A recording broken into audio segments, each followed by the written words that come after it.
La Biblia nos enseña a ser compasivos y generosos, pero también nos advierte sobre aquellos cuya conducta puede desviarnos del camino correcto.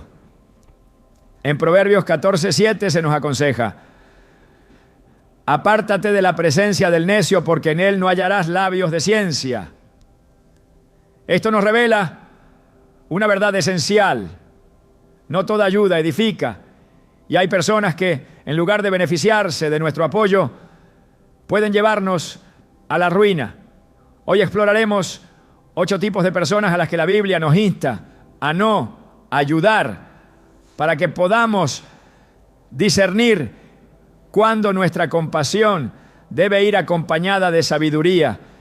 ¿Estás listo para descubrir a quiénes debes evitar y por qué esto puede ser clave en tu vida espiritual?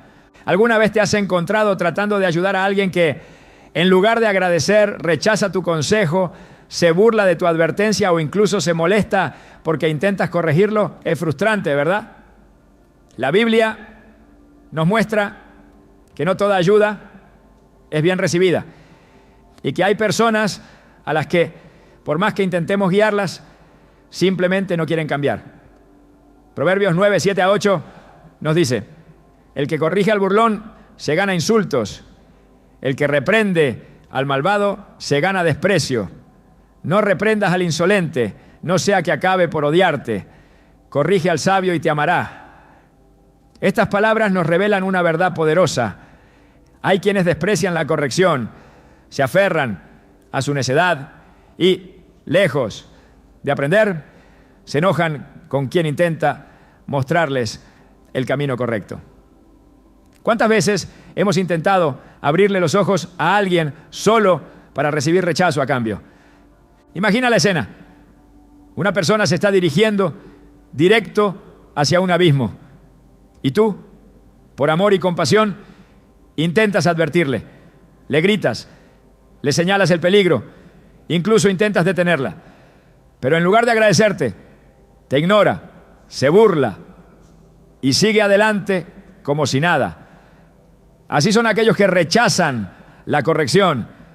No importa cuántas veces les adviertas, siempre encontrarán una excusa para continuar en su camino equivocado.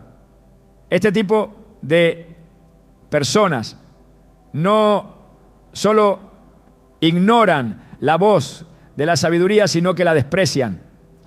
En la Biblia encontramos innumerables ejemplos de esto. Uno de los más impactantes es la historia del faraón, en tiempos de Moisés. Dios le envió advertencias a través de señales y milagros, pero su corazón estaba endurecido. Éxodo 7:13 dice: y el corazón de Faraón se endureció y no los escuchó, como Jehová lo había dicho. Este es el peligro de quienes rechazan la corrección. No solo ignoran la verdad, sino que su orgullo los lleva a sufrir consecuencias devastadoras.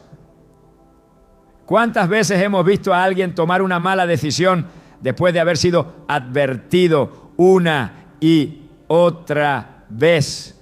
La Biblia nos dice que corregir a un necio es inútil porque no tiene la humildad para reconocer su error. Proverbios 12:15 lo dice claramente: el camino del necio es recto a sus propios ojos, mas el que obedece el consejo es sabio. Y aquí es donde debemos hacer una pausa y reflexionar. ¿Cuántas veces hemos insistido en ayudar a alguien que simplemente no quiere escuchar? El problema de seguir invirtiendo tiempo y esfuerzo en personas que rechazan la corrección es que tarde o temprano esa actitud puede afectarnos. Podemos desgastarnos emocionalmente, sentirnos frustrados y, en algunos casos, incluso empezar a dudar de lo que es correcto. Es por eso que la Biblia nos advierte que debemos apartarnos de los necios. Proverbios 14:7 nos dice: apártate de la presencia del necio, porque en él no hallarás labios de ciencia. Esto no significa que debamos dejar de ser compasivos, sino que debemos ser sabios en nuestra ayuda. No podemos forzar a alguien a cambiar, ni podemos gastar nuestras energías en quien no está dispuesto a recibir corrección. Jesús mismo nos dio una enseñanza muy clara sobre esto. En Mateo 7:6 dijo: no den lo sagrado a los perros, ni echen sus perlas a los cerdos, no sea que las pisoteen y volviéndose los despedacen. Esta advertencia es poderosa porque nos muestra que hay personas que no valoran la verdad, que menosprecian el consejo y que en lugar de cambiar pueden volverse en contra de quienes intentan ayudarla. ¿Alguna vez has tratado de advertir a alguien sobre un mal camino y en lugar de escucharte te ha atacado o tratado con desprecio? Esto nos lleva a otro punto crucial. Cuando ayudamos a alguien, esperamos ver fruto. Queremos que esa persona crezca, que cambie, que mejore. Pero si después de múltiples intentos seguimos viendo la misma actitud de rechazo, quizás sea el momento de soltar. En Lucas 13, 6-9, Jesús contó la parábola de la higuera estéril. Un hombre tenía una higuera que no daba fruto y después de 3 años decidió cortarla, pues estaba ocupando espacio inútilmente. Pero el viñador pidió 1 año más para darle cuidados y si después de eso no daba fruto, entonces la cortaría. Esta parábola nos enseña algo vital. Hay que dar oportunidad para el cambio, pero si no hay fruto, llega el momento de dejarlo ir. El rey Acab es otro ejemplo de alguien que rechazó la corrección una y otra vez. Cuando el profeta Elías lo confrontó por su maldad, en lugar de arrepentirse, persistió en sus caminos. Una Reyes 21:20 nos muestra su actitud desafiante. ¿Me has encontrado, enemigo mío?, exclamó Acab. Sí, respondió Elías, porque te has vendido para hacer lo malo ante los ojos del Señor. Su orgullo lo llevó a la destrucción. Esta historia nos deja una lección clara. Insistir en advertir a alguien que no quiere escuchar es inútil. Dios nos llama a corregir, pero también nos da discernimiento para saber cuándo debemos apartarnos. Cuando intentamos ayudar a alguien que rechaza la corrección, corremos el riesgo de gastar nuestras fuerzas en vano. En Eclesiastés 10:2-3 se nos dice: el corazón del sabio se inclina a la derecha, mas el corazón del necio a la izquierda. Y aun mientras va por el camino, el necio carece de cordura y va diciendo a todos que es necio. En otras palabras, hay personas que sin importar cuántas oportunidades les des, seguirán en su terquedad. No podemos cargar con la responsabilidad de cambiar a quienes no desean ser cambiados. Jesús nos enseñó que hay un momento en el que debemos sacudirnos el polvo de los pies y seguir adelante. En Mateo 10:14, cuando enviaba a sus discípulos a predicar, les dijo: si alguno no os recibe ni escucha vuestras palabras, salid de aquella casa o ciudad y sacudid el polvo de vuestros pies. Esto es una enseñanza de vida. No podemos forzar a nadie a recibir la verdad. Entonces, ¿qué debemos hacer? Lo primero es orar. La oración puede lograr lo que nuestras palabras no pueden. Lo segundo es reconocer que hay un límite en nuestra responsabilidad. No somos los salvadores de nadie. Nuestro papel es sembrar la semilla, pero el corazón de la persona es quien decide si la recibe o no. Lo tercero es aprender a discernir. La Biblia nos dice en Mateo 7:16, por sus frutos los conoceréis. Si una persona no muestra disposición al cambio, quizás sea momento de dar un paso atrás y confiar en que Dios se encargará de tratar con ella. A lo largo de la historia hemos visto cómo Dios ha tratado con necios que rechazaron su corrección, pero también hemos visto el poder de la transformación en aquellos que estuvieron dispuestos a escuchar. El ladrón en la cruz, en su último momento, reconoció su error y recibió la gracia de Jesús. Saulo, quien perseguía a los cristianos, tuvo un encuentro con Dios y se convirtió en el apóstol Pablo.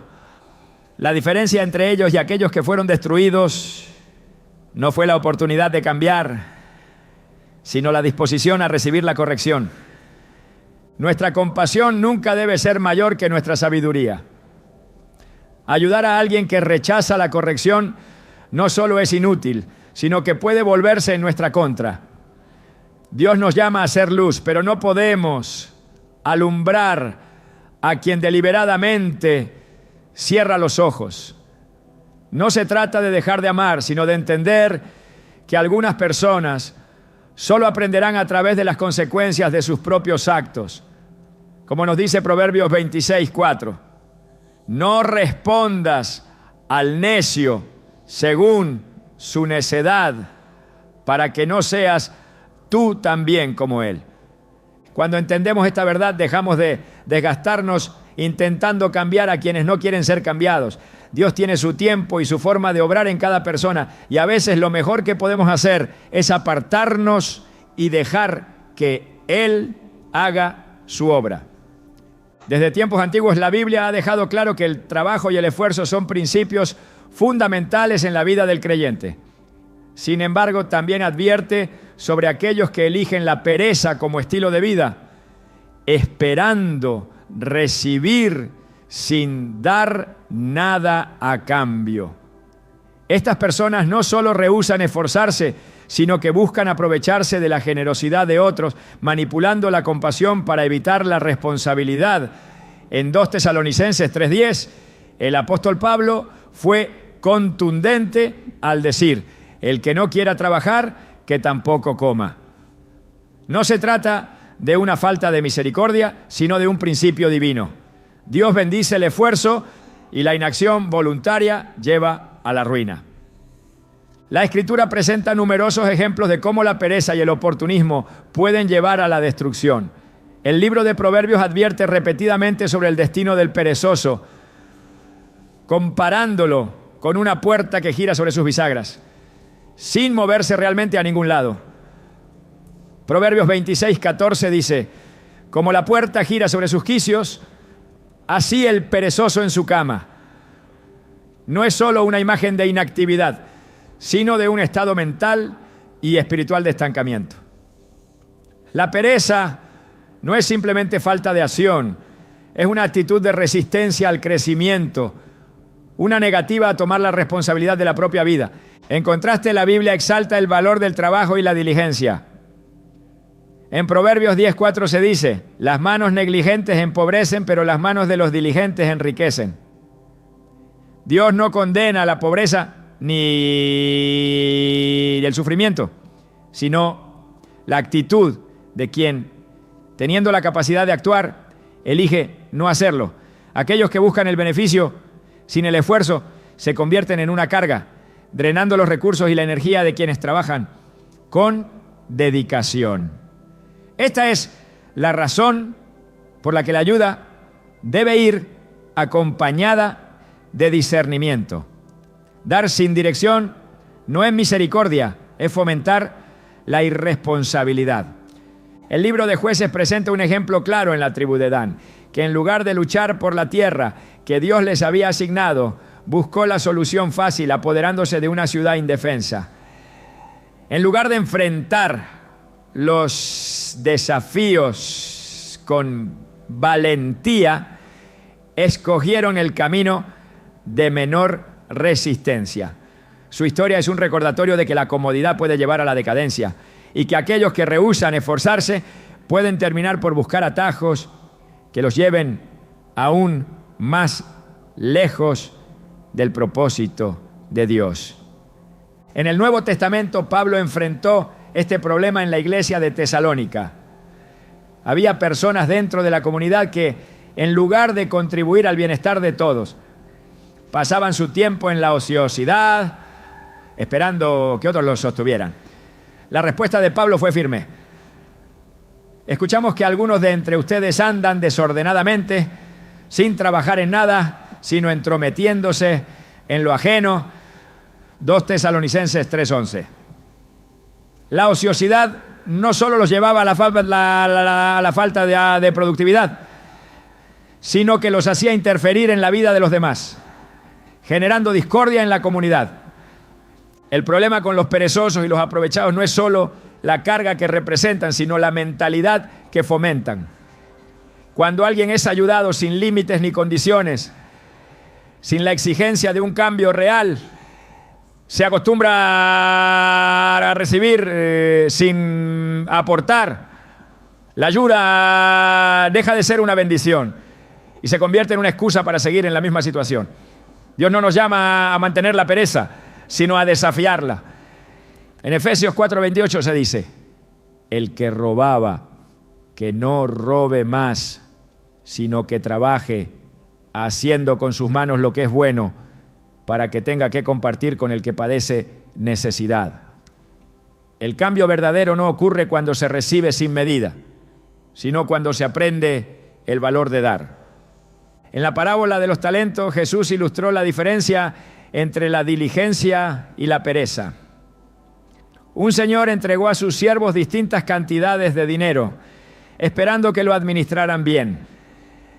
2 de ellos trabajaron con lo que recibieron y lograron multiplicarlo, pero uno, por miedo y comodidad, escondió su talento en la tierra. Cuando su señor regresó, no recibió palabras de compasión, sino de reprensión. Siervo malo y negligente. Mateo 25:26. Su falta de acción no solo le costó lo que tenía, sino que lo llevó a perder toda oportunidad futura. La enseñanza es clara. Dios nos da oportunidades, pero depende de cada persona aprovecharlas. Aquellos que eligen no hacer nada y esperan que otros cubran sus necesidades están rechazando la responsabilidad que Dios les ha dado. En lugar de ayudar sin discernimiento, la verdadera compasión es enseñar el valor del esfuerzo, motivar el crecimiento y animar a la autosuficiencia. En Gálatas 6:5 se nos dice: cada uno llevará su propia carga. No se trata de abandonar a quien está en necesidad, sino de reconocer que la ayuda no debe reemplazar la responsabilidad personal. El pueblo de Israel vivió esta lección en el desierto. Dios les proveyó maná cada mañana, pero les dio instrucciones específicas. Cada uno debía recoger lo suficiente para ese día y no guardar más de lo necesario. Aquellos que intentaron acumularlo encontraron que el maná se echaba a perder. La lección era clara: Dios provee, pero espera obediencia y acción de nuestra parte. La provisión no es excusa para la inactividad. Cuando Jesús multiplicó los panes y los peces, alimentó a una multitud, pero no convirtió el milagro en un estilo de vida permanente. Después de haber sido saciados, las personas lo buscaron nuevamente, esperando seguir recibiendo sin esfuerzo. Jesús respondió con claridad: trabajen no por el alimento que perece, sino por el alimento que a vida eterna permanece. Juan 6:27. Su mensaje no era solo sobre el pan físico, sino sobre el principio espiritual. El verdadero alimento viene del esfuerzo y la relación con Dios, no de esperar recibir sin dar nada a cambio. El apóstol Pablo fue un ejemplo de este principio.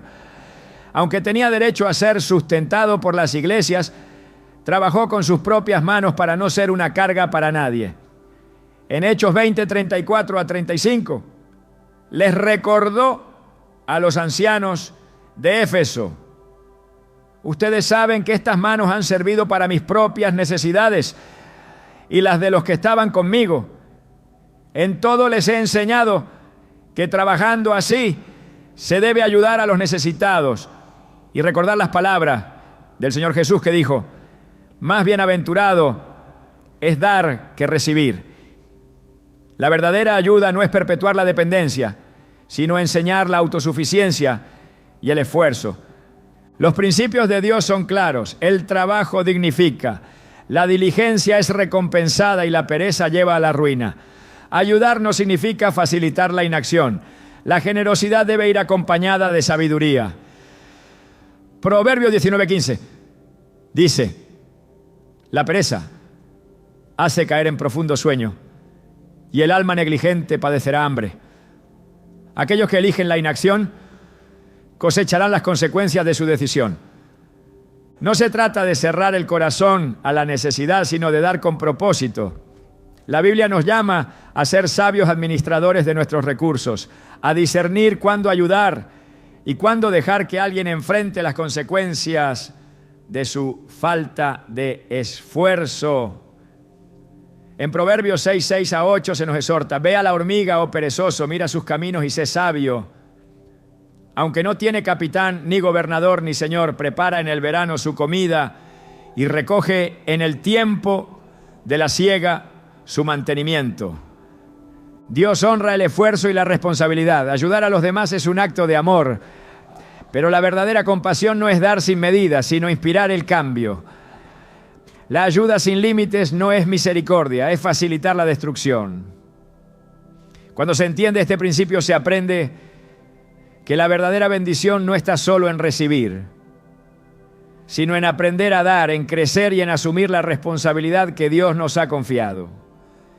Desde tiempos antiguos, la necedad ha sido una trampa que impide la transformación y aleja a las personas de la verdad.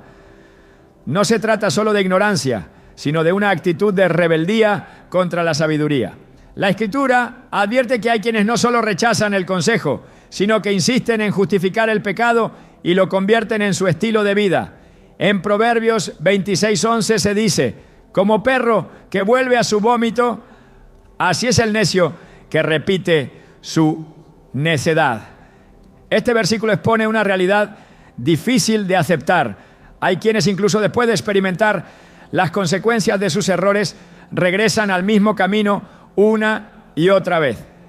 Ayudar a alguien que ama el pecado es correr el riesgo de que esa persona no solo rechace la corrección, sino que intente arrastrar a otros con ella. El pueblo de Israel enfrentó constantemente este problema. Dios les advirtió sobre los peligros de la idolatría, pero repetidamente volvieron a ella, a pesar de haber sido testigos de la destrucción que traía consigo. En Jueces 2:19 se describe este patrón de conducta. Pero acontecía que cuando moría el juez, ellos volvían atrás y se corrompían más que sus padres, siguiendo a dioses ajenos para servirles e inclinándose delante de ellos. No se apartaban de sus obras ni de su obstinado camino. Esta actitud no solo causó su ruina, sino que también los alejó de la bendición de Dios. Quienes aman el pecado no buscan ayuda para cambiar, sino para justificar sus acciones. En el libro de Números, el pueblo se rebeló contra Dios una y otra vez, a pesar de haber visto su provisión y sus milagros. En lugar de arrepentirse, se quejaban y deseaban volver a Egipto, al lugar de su esclavitud.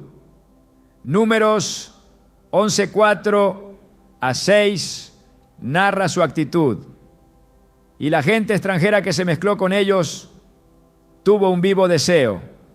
Y los hijos de Israel también volvieron a llorar y dijeron: ¿quién nos diera a comer carne? Nos acordamos del pescado que comíamos en Egipto, de balde, de los pepinos, los melones, los puerros, las cebollas y los ajos. Y ahora nuestra alma se seca, pues nada sino este maná ven nuestros ojos. La ingratitud y la insistencia en desear lo que Dios ya les había liberado muestran cómo algunos prefieren la comodidad del pecado antes que el sacrificio de la obediencia. La Escritura deja claro que no se puede caminar con Dios y al mismo tiempo aferrarse al pecado. En el 1 Juan 3:6 se advierte: todo aquel que permanece en Él no peca. Todo aquel que peca no le ha visto ni le ha conocido. Aquellos que eligen el pecado como su estilo de vida demuestran que no tienen un verdadero deseo de cambio. Por esta razón, ayudar a una persona que ama el pecado no solo es inútil, sino que puede convertirse en un obstáculo para nuestro propio crecimiento. El rey Acab es un ejemplo de alguien que recibió advertencias de Dios, pero se negó a cambiar. A pesar de los mensajes enviados por el profeta Elías, continuó en su maldad, impulsado por su esposa Jezabel. En el primer Rey 21, 25, 26 se dice: a la verdad ninguno fue como Acab, que se vendió para hacer lo malo ante los ojos de Jehová, porque Jezabel, su mujer, lo incitaba. Él fue en gran manera abominable, caminando en pos de los ídolos, conforme a todo lo que hicieron los amorreos, a quienes lanzó Jehová delante de los hijos de Israel. Su destino fue la destrucción, no porque no tuviera oportunidad de arrepentirse, sino porque eligió persistir en su pecado. En el Nuevo Testamento, Judas Iscariote representa otro ejemplo de alguien que, a pesar de haber estado cerca de la verdad, decidió rechazarla. Caminó con Jesús, vio sus milagros, escuchó sus enseñanzas, pero su amor por el dinero fue más fuerte. Juan 12, 6 revela su verdadera naturaleza. Pero dijo esto no porque se preocupara por los pobres, sino porque era ladrón y, teniendo la bolsa, sustraía de lo que se echaba en ella. Su final no fue consecuencia de la falta de oportunidad, sino de su propia decisión de aferrarse al pecado. Jesús enseñó que la ayuda no debe darse indiscriminadamente. En Mateo 7:6 advirtió: no den lo sagrado a los perros, ni echen sus perlas a los cerdos, no sea que las pisoteen y volviéndose los despedacen. Esta afirmación no es una falta de amor, sino una advertencia sobre la realidad de quienes no valoran la verdad. Dar a alguien que no quiere recibir es desperdiciar lo que Dios ha dado para edificación. La diferencia entre un pecador que busca la redención y uno que ama su pecado está en la disposición del corazón. La Biblia nos muestra ejemplos de personas que, aunque cayeron en pecado, se arrepintieron y fueron restauradas. David cometió graves errores, pero cuando fue confrontado por el profeta Natán, su respuesta fue el arrepentimiento genuino. En el Salmo 51:10 clamó: crea en mí, oh Dios, un corazón limpio y renueva un espíritu recto dentro de mí. Su historia contrasta con la de Saúl, quien en lugar de arrepentirse, buscó justificar sus acciones. Pablo escribió en Romanos 1 sobre aquellos que, conociendo a Dios, decidieron ignorarlo y entregarse al pecado. En Romanos 1:28-32 describen su actitud. Y como no aprobaron tener en cuenta a Dios, Dios los entregó a una mente reprobada para hacer cosas que no convienen, estando atestados de toda injusticia, fornicación, perversidad, avaricia, maldad, llenos de envidia, homicidios, contiendas, engaños y malignidades. La repetición del pecado sin deseo de cambio endurece el corazón y lo aleja de toda corrección. La Escritura nos llama a ser luz, pero no a forzar a nadie a caminar en ella. En Efesios 5:11 se nos dice: no participéis en las obras infructuosas de las tinieblas, sino más bien reprendedlas. El llamado no es a tolerar el pecado, ni a apoyar a quienes lo promueven, sino a mantenernos firmes en la verdad. Dios es paciente y su gracia está disponible para todos, pero también es justo. En Hebreos 10:26 se hace una advertencia clara: porque si pecamos voluntariamente después de haber recibido el conocimiento de la verdad, ya no queda más sacrificio por los pecados. Esto nos muestra que, aunque Dios ofrece misericordia, hay quienes la desprecian voluntariamente. El apóstol Pedro escribió sobre aquellos que tuercen la verdad para justificar su mal camino. En 2 Pedro 2:19-20 señala: les prometen libertad y son ellos mismos esclavos de corrupción, porque el que es vencido por alguno es hecho esclavo del que lo venció. Ciertamente, si habiéndose ellos escapado de las contaminaciones del mundo por el conocimiento del Señor y Salvador Jesucristo, enredándose otra vez en ellas, son vencidos, su postrer estado viene a ser peor que el primero. Ayudar a alguien que no quiere dejar el pecado no es solo inútil, sino peligroso. en lugar de acercarlo a la verdad, puede hacer que quien intenta corregirlo sea arrastrado por su influencia. Primera epístola a los Corintios 15:33 lo expresa claramente. No erréis, las malas conversaciones corrompen las buenas costumbres. Quienes insisten en vivir en pecado no solo afectan su propia vida, sino la de quienes los rodean. La enseñanza de la Escritura es clara.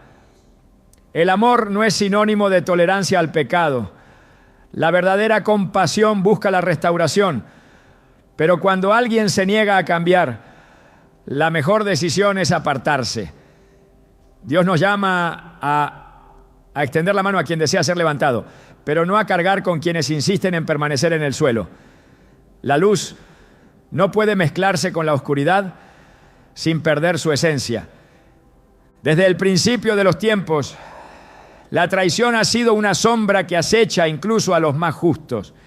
No es algo nuevo ni extraño. La Escritura está llena de advertencias sobre aquellos que con palabras dulces esconden intenciones perversas. La traición no siempre se manifiesta con acciones evidentes. A veces la deslealtad se oculta tras la máscara de una amistad falsa, tras el disfraz de alguien que parece cercano, pero que en realidad está esperando el momento oportuno para volverse en contra. En Salmos 41:9 se revela esta realidad con una crudeza inquietante.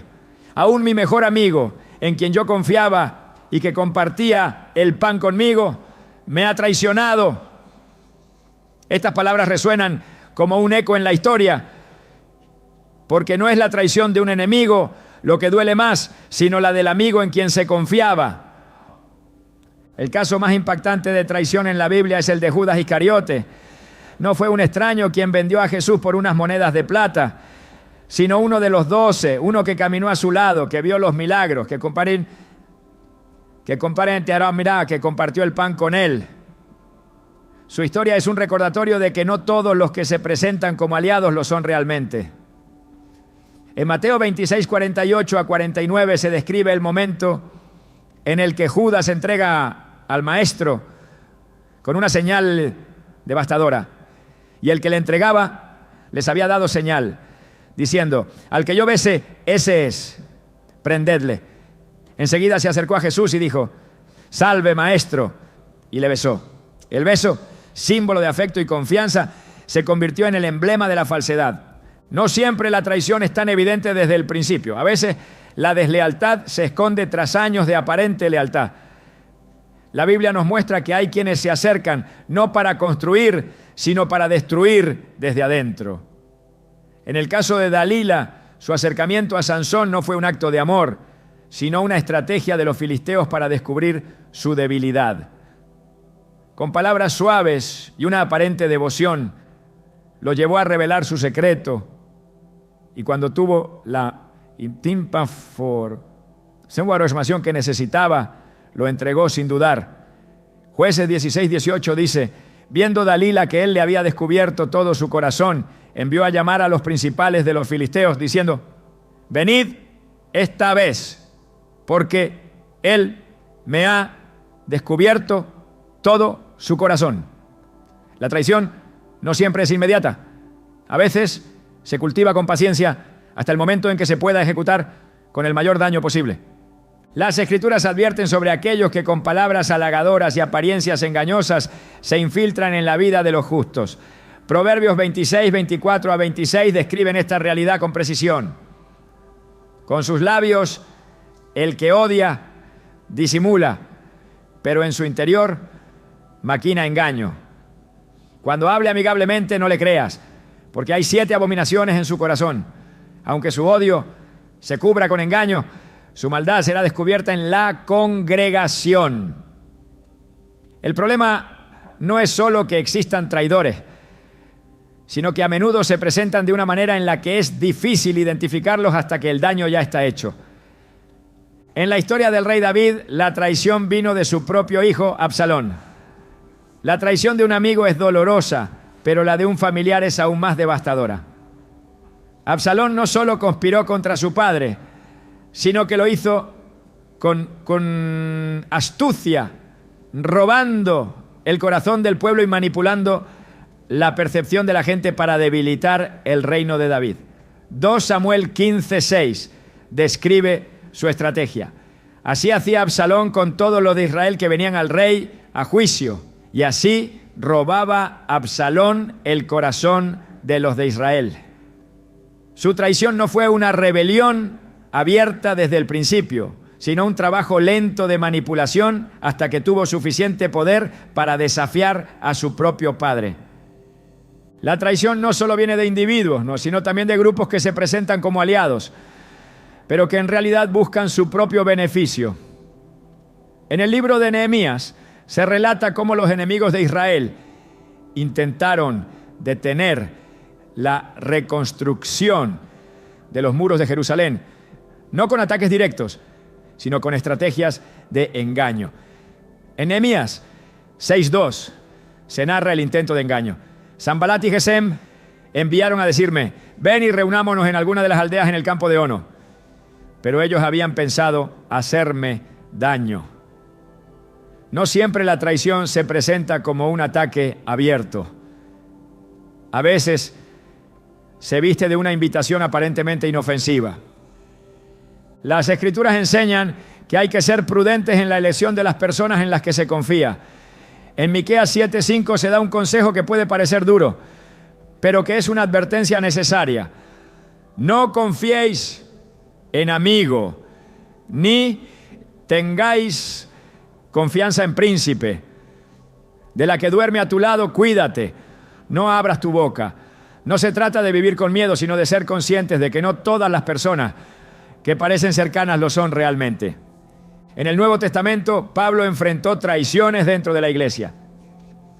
En 2 Timoteo 4:10 menciona a Demas, quien lo abandonó por amor al mundo, porque Demas me ha desamparado, amando este mundo, y se ha ido a Tesalónica. Su partida no solo fue un acto de abandono, sino una muestra de cómo algunos pueden caminar un tiempo en la fe, pero en su corazón nunca estuvieron realmente comprometidos. Los falsos amigos no solo pueden causar daño, sino que también pueden desviarnos del propósito de Dios. En Proverbios 22:24-25 se advierte sobre la influencia de quienes no tienen una intención genuina. No te hagas amigo del iracundo, ni andes con el hombre violento, para que no aprendas sus maneras y tomes lazo para tu alma. La cercanía con personas equivocadas puede hacer que, sin darnos cuenta, adoptemos sus actitudes y nos alejemos del camino correcto. El peligro de los traidores es que, a diferencia de los enemigos declarados, no atacan de frente. En Lucas 22:3-4 se describe cómo Judas buscó la oportunidad perfecta para entregar a Jesús. Y entró Satanás en Judas, por sobrenombre Iscariote, el cual era uno del número de los 12, y fue y habló con los principales sacerdotes y con los jefes de la guardia de cómo se lo entregaría. Su traición no fue un acto impulsivo, sino el resultado de una decisión calculada. Las Escrituras enseñan que la confianza es valiosa y debe ser otorgada con discernimiento. En Jeremías 9:4 se advierte: guárdese cada uno de su compañero y en ningún hermano tenga confianza, porque todo hermano engañará con falacia y todo compañero andará calumniando. La prudencia no es falta de amor, sino un acto de sabiduría. Dios es quien da justicia en medio de la traición. David, después de ser perseguido y traicionado, escribió en el Salmo 55:22: echa sobre Jehová tu carga y él te sustentará. No dejará para siempre caído al justo. Aunque la traición es dolorosa, la justicia de Dios es segura. El camino de la sabiduría es reconocer que no todos los que se acercan lo hacen con buenas intenciones. No se trata de vivir con desconfianza, sino de aprender a discernir quiénes realmente caminan en la verdad. Jesús, aún sabiendo quién lo traicionaría, cumplió su propósito sin desviarse. Esa es la enseñanza más poderosa. La traición puede venir, pero nunca debe apartarnos del camino que Dios ha trazado. Desde tiempos antiguos la Escritura ha dejado en claro que no todas las alianzas son buenas ni todas las compañías son edificantes. Hay caminos que parecen de ayuda y misericordia, pero que en realidad solo conducen a la confusión y al alejamiento de la verdad. No todo aquel que extiende la mano lo hace con intenciones puras, y no todos los que buscan apoyo merecen ser sostenidos. Existen personas que no solo rechazan la verdad, sino que se levantan en abierta rebelión contra Dios, desafiando sus principios y arrastrando con ellos a quienes los rodean. La palabra advierte con firmeza sobre este peligro, llamando a los justos a separarse de aquellos que, con su actitud y acciones, se oponen a la voluntad divina. En 2 Corintios 6:14 se da una instrucción clara y contundente. No os unáis en yugo desigual con los incrédulos, porque ¿qué compañerismo tiene la justicia con la injusticia? ¿Y qué comunión la luz con las tinieblas? Esta advertencia no es solo una guía para la vida espiritual, sino una regla de protección para evitar caer en el engaño y la corrupción que acompaña a quienes desprecian la verdad. La historia de Israel está marcada por momentos en los que la alianza con aquellos que se rebelaban contra Dios trajo consecuencias devastadoras. En el libro de Números se relata el episodio de Coré, Datán y Abiram, quienes con un espíritu de insurrección se levantaron contra Moisés y Aarón, desafiando la autoridad establecida por Dios. En Números 16:3 proclamaron con arrogancia: basta ya de vosotros, toda la congregación, todos ellos son santos, y Jehová está en medio de ellos. ¿Por qué, pues, os levantáis vosotros sobre la congregación de Jehová? Su rebeldía no era solo contra los líderes visibles, sino contra Dios mismo. No buscaban justicia, sino poder, disfrazando su insubordinación de una falsa reivindicación de igualdad. Su destino fue una advertencia para todos. La tierra se abrió debajo de ellos y fueron tragados vivos junto con aquellos que los siguieron en su rebelión. Este juicio dejó en claro que asociarse con quienes se levantan contra Dios solo conduce a la destrucción. Los reyes de Israel y Judá enfrentaron repetidamente el problema de las alianzas equivocadas. Josafat, un rey que temía a Dios, cometió el error de unirse en pacto con Acab, un monarca impío que había llevado a Israel a la idolatría. A pesar de ser advertido, Josafat se alió con él en una batalla que no debía librar. En 2 Crónicas 19:2, el profeta Jehú lo confrontó con una pregunta que expuso el peligro de su decisión. ¿Al impío das ayuda y amas a los que aborrecen a Jehová? Pues ha caído sobre ti la ira de Jehová por esto. La asociación con Acab casi le costó la vida y puso en riesgo su reino. Aunque Dios lo rescató, su error dejó una marca en su reinado y en su descendencia. La Escritura no solo advierte sobre los peligros de estas alianzas, sino que también muestra la estrategia de aquellos que se rebelan contra Dios. No siempre se presentan como enemigos declarados, sino que muchas veces operan desde la persuasión y la manipulación. En el libro de Nehemías, cuando éste intentaba reconstruir los muros de Jerusalén, enfrentó la oposición de hombres como Sanbalat y Tobías, quienes primero intentaron intimidarlo y, cuando eso no funcionó, buscaron engañarlo con una aparente oferta de paz. En Nehemías 6:12 describe su táctica. Sanbalat y Gesem me enviaron a decirme: ven y reunámonos en alguna de las aldeas en el campo de Ono. Mas ellos pensaban hacerme mal.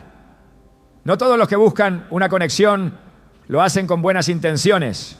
Algunos desean arrastrar con ellos a quienes están firmes en la fe, disfrazando su rebelión con palabras de conciliación.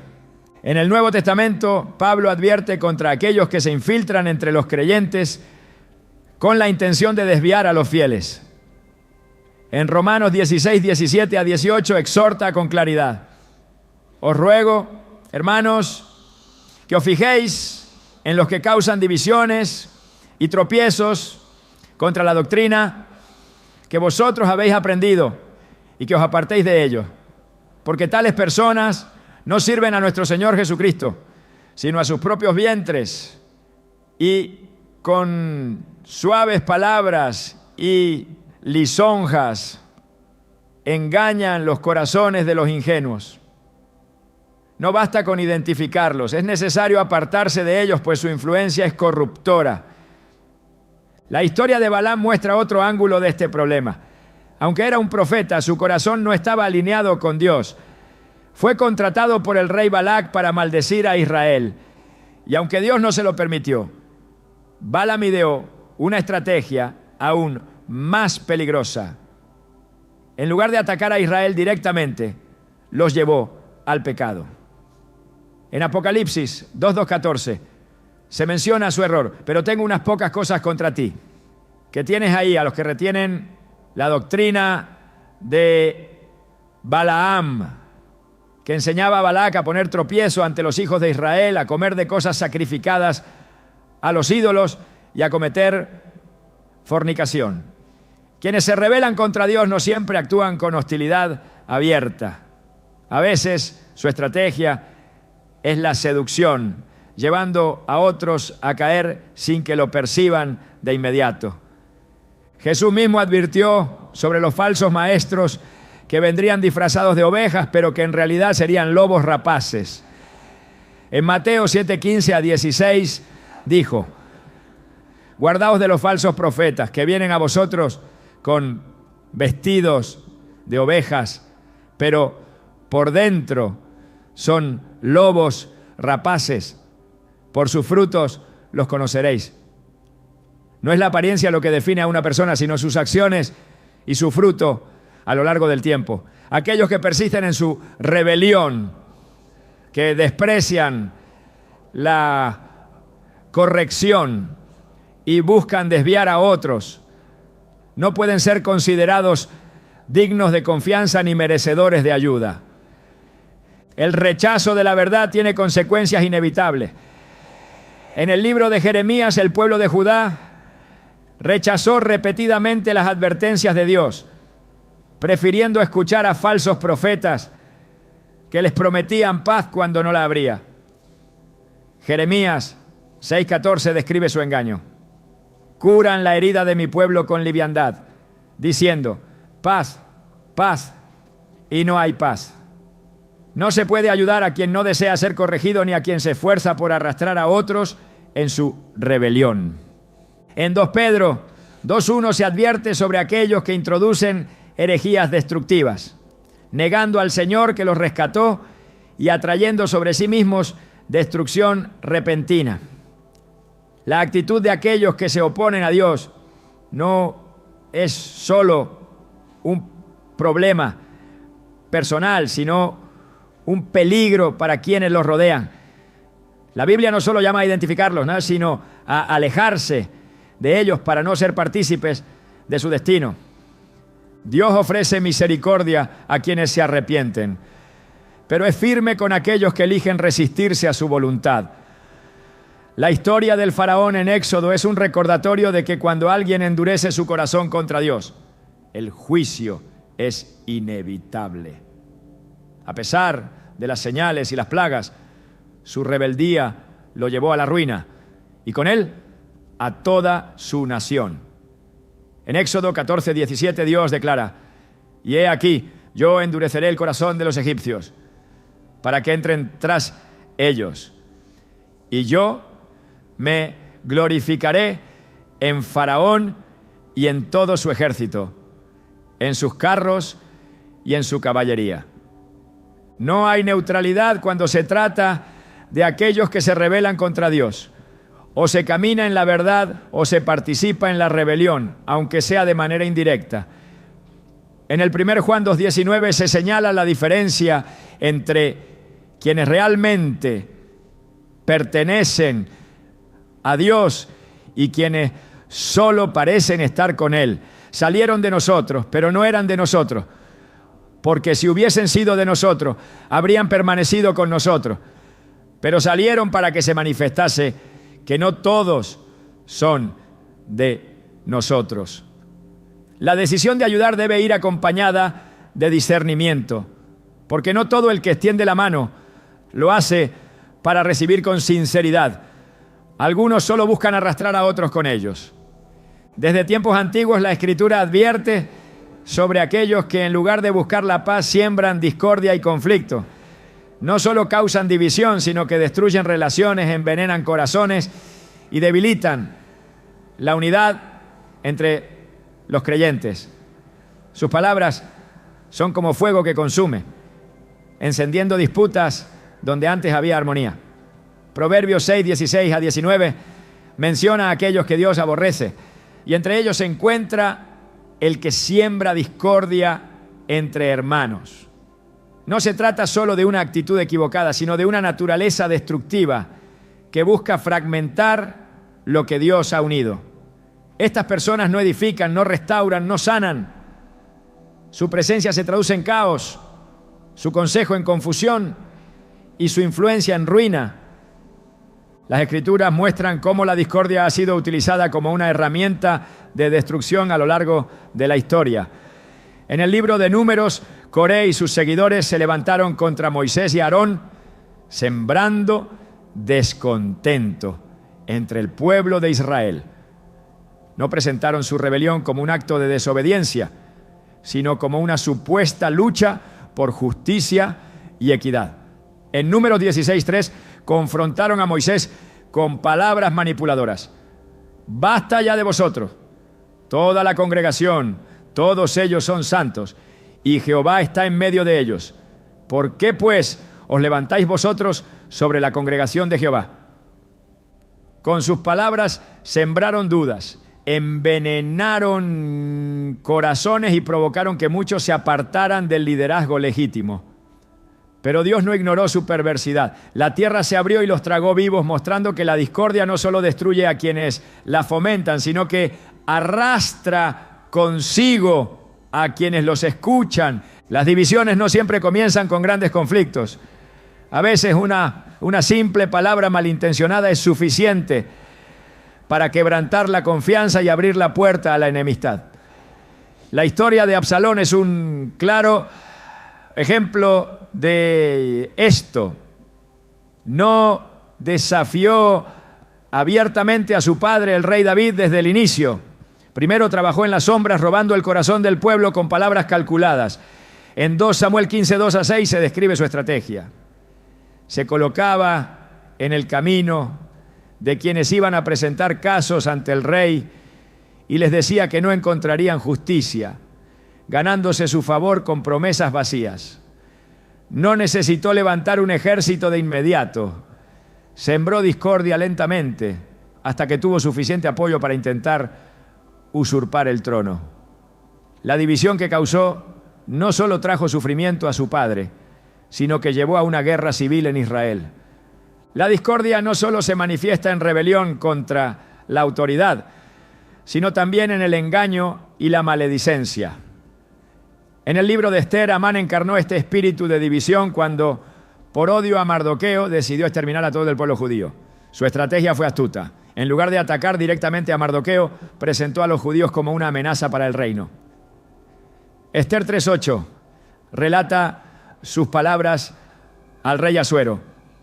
Hay un pueblo esparcido y disperso entre los pueblos en todas las provincias de tu reino, y sus leyes son diferentes de las de todo pueblo, y no guardan las leyes del rey, y al rey nada le beneficia el dejarlos vivir. Su mentira disfrazada de preocupación llevó al decreto de muerte contra un pueblo entero. Así es como operan quienes siembran discordia, manipulan, exageran y distorsionan la verdad hasta convertirla en un arma contra los inocentes.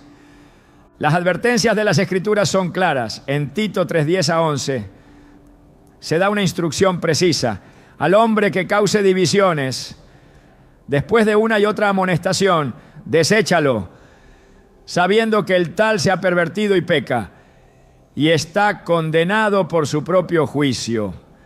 No se trata de debatir con ellos ni de intentar corregirlos indefinidamente.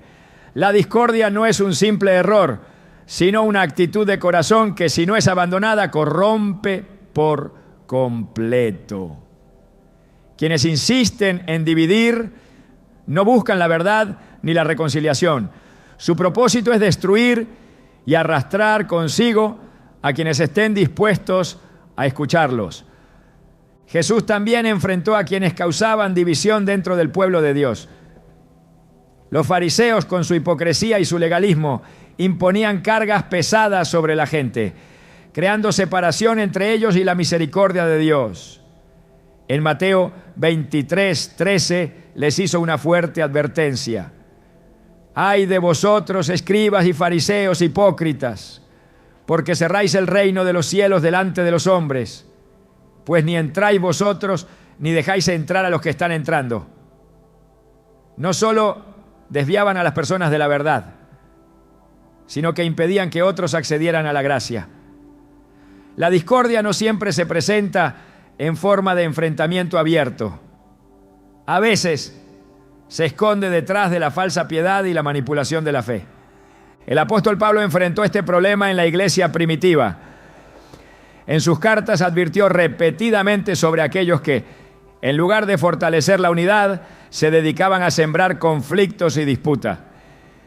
En Romanos 16:17-18 escribió: os ruego, hermanos, que os fijéis en los que causan divisiones y tropiezos contra la doctrina que vosotros habéis aprendido, y que os apartéis de ellos, porque tales personas no sirven a nuestro Señor Jesucristo, sino a sus propios vientres, y con suaves palabras y lisonjas engañan los corazones de los ingenuos. No todos los que hablan en nombre de Dios tienen una intención pura. Algunos solo buscan exaltarse a sí mismos, sin importar el daño que causan en el proceso. El peligro de la discordia no radica únicamente en las palabras de quienes la siembran, sino en la disposición de quienes la reciben. En 2 Timoteo 4:3-4 se advierte sobre aquellos que preferirán escuchar lo que agrada a sus oídos en lugar de la verdad. Porque vendrá tiempo cuando no sufrirán la sana doctrina, sino que, teniendo comezón de oír, se amontonarán maestros conforme a sus propias concupiscencias, y apartarán de la verdad el oído y se volverán a las fábulas. No basta con identificar a quienes causan división. Es necesario cerrar los oídos a sus palabras y apartarse de su influencia. Las Escrituras no solo muestran las consecuencias de la discordia, sino que también revelan el destino de quienes la practican. En el Salmo 55:23 se declara: mas tú, oh Dios, harás descender a aquellos al pozo de perdición. Los hombres sanguinarios y engañadores no llegarán a la mitad de sus días, pero yo en ti confiaré. No importa cuánto parezcan prosperar, su camino los lleva a la ruina. Dios no ignora la injusticia, ni deja sin castigo a quienes destruyen la armonía entre sus hijos. El propósito del Evangelio es la reconciliación, no la división. Efesios 4:3 exhorta a los creyentes a esforzarse por preservar la unidad del Espíritu en el vínculo de la paz. No significa tolerar el pecado ni comprometer la verdad, sino evitar caer en el juego de aquellos que buscan sembrar enemistad dentro del pueblo de Dios.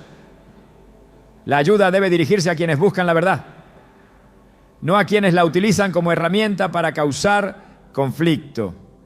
El fin de quienes siembran discordia es la soledad y el juicio. Su influencia puede extenderse por un tiempo, pero eventualmente su propia maldad los consume. Salmos 37, 35 a 36 lo describe de manera contundente. Vi yo al impío sumamente enaltecido y que se extendía como un laurel verde, pero pasó y he aquí ya no estaba. Lo busqué y no fue hallado. Así como la maleza es arrancada y echada al fuego, así también será el destino de quienes dedican su vida a destruir en lugar de edificar. La Escritura es clara en cuanto a la actitud que se debe tomar ante estos individuos. No es suficiente con reconocerlos, es necesario apartarse de ellos y evitar cualquier asociación con su maldad. Proverbios 22:10 lo dice sin rodeos: echa fuera al escarnecedor y saldrá la contienda, cesará también la rencilla y la afrenta. No se puede construir sobre un terreno minado por la discordia. La ayuda, cuando no se da con discernimiento, solo fortalece a quienes usan su influencia para dividir. Dios no llama a sostener lo que Él mismo ha determinado desechar. La ayuda es un principio fundamental en la vida cristiana. Jesús enseñó que debemos amar al prójimo, extender la mano al necesitado y actuar con misericordia. Pero también dejó claro que la compasión debe ir acompañada de discernimiento. No toda ayuda edifica, ni toda intención de socorrer se traduce en bendición. La Biblia no solo nos enseña a dar, sino también a reconocer cuando retener la mano es el acto más sabio. La dirección de Dios no nos llama a cargar con lo que Él no nos ha mandado soportar, ni a caminar junto a quienes desprecian su corrección. Comprender esta verdad no es un acto de dureza, sino de obediencia. El error más común al tratar con este tema es confundir amor con permisividad. La verdadera compasión no consiste en reforzar actitudes destructivas ni en sostener a quien insiste en caminar fuera de la voluntad de Dios. A lo largo de la historia bíblica, Dios siempre ha mostrado su disposición a extender su gracia, pero también ha demostrado que no fuerza a nadie a recibirla. Hay quienes, aun viendo la luz, eligen permanecer en tinieblas. Dios no impide que sigan su camino, pero tampoco los respalda. En Jeremías 7:16, Dios da una orden sorprendente al profeta. Tú, pues, no ores por este pueblo, ni levantes por ellos clamor ni oración, ni me ruegues, porque no te oiré. No porque Dios carezca de amor, sino porque hay corazones que han cruzado un punto en el que su rebeldía es irreversible. El Señor conoce quién está dispuesto a escuchar y quién ha decidido endurecerse. Uno de los mayores peligros de insistir en ayudar sin discernimiento es que en el proceso se puede terminar desviándose del propósito de Dios. En ocasiones, la carga de sostener a quien no quiere ser corregido se convierte en un obstáculo para seguir adelante. Jesús dijo en Lucas 9:62, ninguno que poniendo su mano en el arado mira hacia atrás es apto para el reino de Dios. Aferrarse a lo que Dios ha ordenado dejar atrás impide avanzar. Hay momentos en los que la ayuda deja de ser un acto de bondad y se convierte en un lazo que impide el crecimiento espiritual. El desgaste emocional y espiritual de sostener relaciones que no llevan fruto es una realidad que la Biblia no ignora.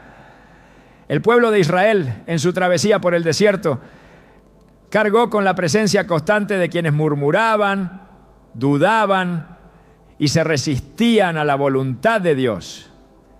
En Números 11:1 se describe cómo el descontento del pueblo provocó la ira del Señor. Aconteció que el pueblo se quejó a oídos de Jehová, y lo oyó Jehová y ardió su ira, y se encendió en ellos fuego de Jehová, y consumió uno de los extremos del campamento. La queja y la resistencia a la dirección divina no solo afectan a quienes las practican, sino que contaminan el ambiente espiritual de quienes los rodean. La presencia de personas que constantemente se oponen a la verdad, lejos de fortalecer la fe, desgasta y corrompe. Jesús no solo llamó a amar, sino también a ser prudentes en la elección de con quién caminar. En Mateo 10:14 dio una instrucción clara a sus discípulos. Y si alguno no os recibiere, ni oyere vuestras palabras, salid de aquella casa o ciudad y sacudid el polvo de vuestros pies. No mandó insistir ni forzar la verdad en quienes la rechazaban, sino seguir adelante. El tiempo y la energía de un creyente son recursos valiosos y Dios no llama a desperdiciarlos en terreno infértil. Permanecer en asociaciones que no edifican puede tener consecuencias graves. En el caso de Lot, su decisión de vivir en Sodoma lo expuso a un entorno corrupto que con el tiempo afectó su juicio. Génesis 19:10 describe cómo, aun cuando los ángeles lo urgían a salir antes de la destrucción de la ciudad, él se resistía.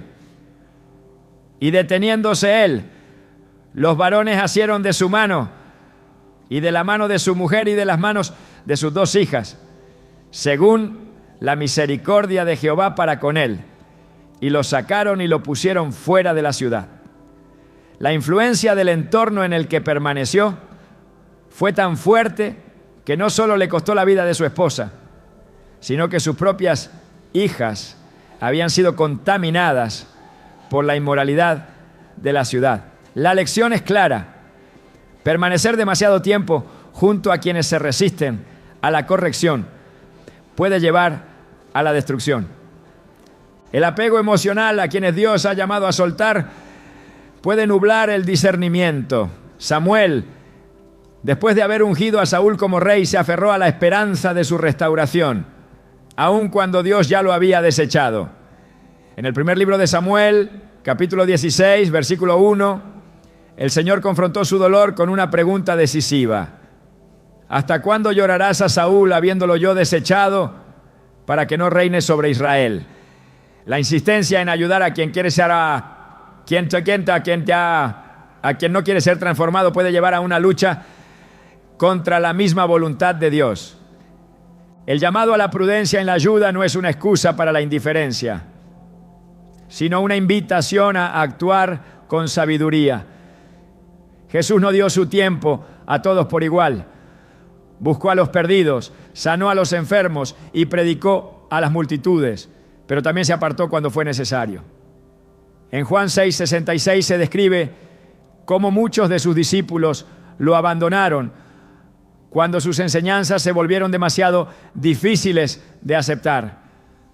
Desde entonces muchos de sus discípulos volvieron atrás y ya no andaban con él. No intentó detenerlos, no rogó que se quedaran. Entendía que el compromiso con la verdad no puede ser forzado. Dios no llama a sostener lo que él mismo ha desechado. En el libro de Jueces, cuando Gedeón reunió un ejército para enfrentar a los madianitas, el Señor le ordenó reducir su número. En Jueces 7:2 le dijo: el pueblo que está contigo es mucho para que yo entregue a los madianitas en su mano. No sea que se alabe Israel contra mí diciendo: mi mano me ha salvado. La reducción del ejército no fue una pérdida, sino una purificación. Dios no necesita multitudes, sino personas dispuestas a caminar en su dirección. No siempre la cantidad significa fortaleza. A veces soltar es la clave para ver su poder manifestado. El deseo de ayudar a otros es una virtud, pero cuando se extiende sin discernimiento, puede convertirse en un obstáculo. No toda tierra es fértil para la siembra, ni todo corazón está dispuesto a recibir corrección. En Mateo 7:6, Jesús dio una advertencia sobre la manera en que se debe administrar la verdad. No deis lo santo a los perros, ni echéis vuestras perlas delante de los cerdos, no sea que las pisoteen y se vuelvan y os despedacen. No se trata de desprecio, sino de reconocer que hay quienes no valoran lo que se les ofrece y en su desprecio pueden convertirse en un peligro para quienes intentan ayudarlos. La sabiduría consiste en identificar cuándo la ayuda es una semilla y cuándo se convierte en una carga. En Hebreos 12:1 se exhorta a los creyentes a despojarse de todo peso que impida correr con perseverancia la carrera de la fe. Despojémonos de todo peso y del pecado que nos asedia y corramos con paciencia la carrera que tenemos por delante. No todo peso es pecado, pero cualquier carga que impida avanzar debe ser dejada atrás. El amor y el discernimiento deben caminar juntos. Dios no llama a sostener lo que Él ha determinado que caiga, ni a caminar con quienes han decidido rebelarse contra su voluntad. El verdadero llamado no es cargar con quienes rechazan la corrección, sino mantenerse firme en el camino de la verdad, sin distracciones ni compromisos que desvíen del propósito divino. La ayuda no debe ser un lazo que ate, sino un puente que conduzca a la transformación. Y cuando la transformación no es aceptada, el llamado es claro: seguir adelante, sin mirar atrás.